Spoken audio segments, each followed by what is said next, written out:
Discovering that your child has been a victim of online sexual abuse triggers an immediate emotional storm. For many parents, the initial reaction is deep shock, anger, or even complete numbness as they try to process the reality of the situation. To understand how to navigate this, we are looking at the You Are Enough guide, built directly on the lived experiences of parents and caregivers who have already walked through this specific trauma. Online abuse operates differently than physical abuse. Because the perpetrator is behind a screen, the physical intimidation is absent. This often masks the slow, calculated emotional manipulation happening to the victim. Without that physical threat to point to, the child is left to make sense of the interaction on their own. As a result, they frequently absorb the blame, carrying an immense and entirely undue sense of internal guilt for what happened. Because this digital trauma forces the child to internalize the guilt, standard parenting instincts, the reactions we rely on for everyday crisis management, often miss the mark when it comes to helping them heal. When a child is hurting, the biological instinct of a parent is immediate action.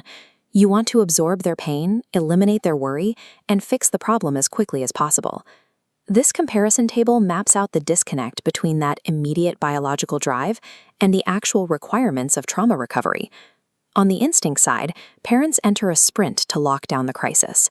The urge is to fix the issue outright, force the child to talk through what happened, and push aside the parent's own emotional needs to focus entirely on the child. But trauma recovery does not work on a sprint timeline. Attempting to rapidly solve an emotional injury that cannot be cleanly fixed exhausts the parent, leading directly to long-term burnout and family instability. Ultimately, effective trauma support relies on pacing. The objective is the slow, deliberate creation of a resilient emotional anchor that the child can rely on over time. Parents often assume that for a child to heal, they must talk about the traumatic event, but a child's timeline for processing trauma rarely aligns with an adult's timeline for discussing it. Pushing a child to articulate their pain before they are emotionally ready forces them to raise their defense mechanisms. This stalls their recovery process rather than accelerating it. Children often process complex emotions through nonverbal avenues well before they have the vocabulary. Art, music, and physical play help them manage difficult feelings. This decision tree flowchart breaks down the daily, practical choice parents face when their child exhibits distress. You can either try to solve the anxiety, or you can validate it. When parents try to eliminate the sources of worry, rushing to fix the external environment, the child often perceives that their negative emotions are a burden that the parent cannot tolerate. Conversely, choosing verbal validation, using phrases like, "I see you are worried, and I am here for you," signals to the child that their feelings are acceptable, creating a secure environment. This requires a difficult trade-off. To provide that validation, you have to tolerate sitting comfortably with your child's pain, resisting every urge to magically erase it. True emotional validation means offering yourself as a witness to your child's distress, rather than acting as a mechanic trying to repair it. One of the hardest behavioral challenges parents encounter is intense, explosive anger from their child, often directed squarely at the parents themselves. This anger is rarely a behavioral defect. It is often a vital indicator of healing. Expressing rage is a crucial step away from emotional numbness and isolation. Accepting this rage is physically and emotionally exhausting. Because parents provide the safest environment, they become the most convenient target for the child's raw frustration. You contain this behavior safely by refusing to lower the guardrails. Maintaining strict, normal family routines and enforcing clear behavioral boundaries prevents the child's anger from taking control of their life. Sustaining those boundaries requires immense emotional bandwidth. A parent trapped in the anxiety of the fix-it mode simply will not have the energy reserves required to hold those lines. This quadrant chart maps the return on investment of different parental support strategies over the long term.